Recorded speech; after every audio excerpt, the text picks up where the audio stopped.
In Cold Blood by Truman Capote is a book based on the true story about a family in Kansas being murdered and the process of catching the two killers.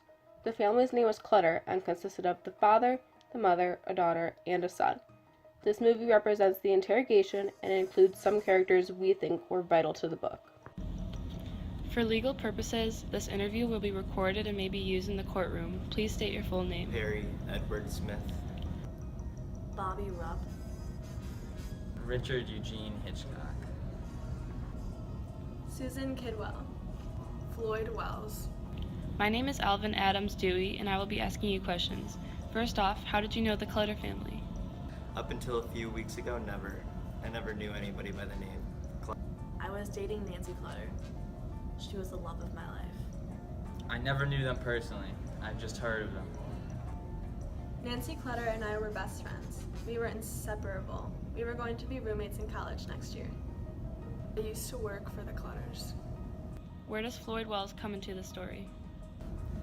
I never knew him. He was my old cellmate. It's pretty much all there is to it. When I was selling with Dick for a period of time in prison, our old jobs came into conversation and I told Dick about old Mr. Clutter. He wanted to know if Mr. Clutter was a wealthy man. I said yes, and how he was a big shot and really rich. Perry, how did you get involved in the Clutter crime if you didn't know Floyd, and therefore had never heard of the Clutters? I got a letter from Dick when I was out in Idaho, asking me to come do a job with him in Kansas. He said it was a perfect score. He never said what kind of score it was, just that it was a surefire clinch. Why did you lie to your parents about where you were the night the Clutters were killed? Because I was on parole, I needed an excuse for my parents so they wouldn't be suspicious about my whereabouts. So he said Perry's sister lived nearby and he needed to pick up his cash from her that she was holding. What can you tell us about the night of November 14th? I remember I went over to watch TV at the Clutter house. I had wanted to take Nancy to a movie and ask her father for a late curfew, around like midnight.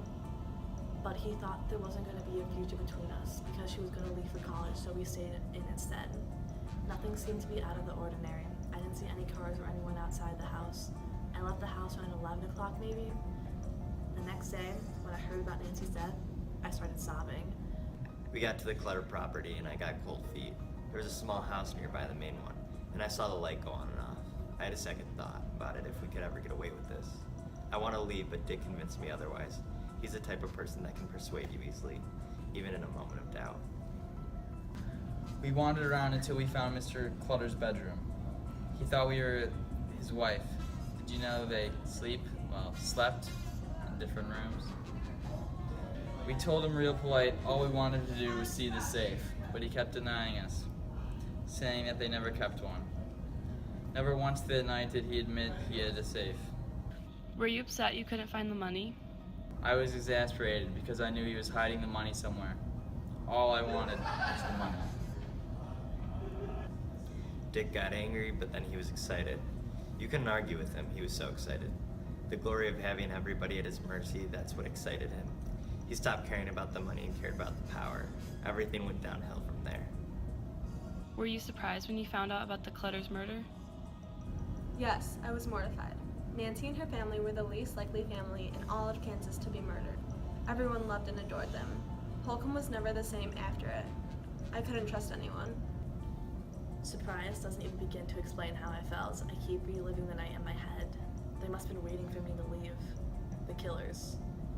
I can't believe anyone in their right mind would want to harm, let alone kill the Clutters, especially my Nancy.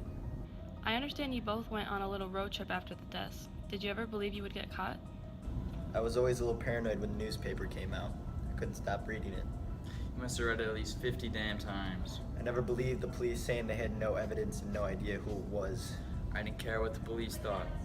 We were supposed to leave no witnesses, and we didn't. I can't believe we got caught. Since you left no eyewitnesses, which one of you killed the Clutters?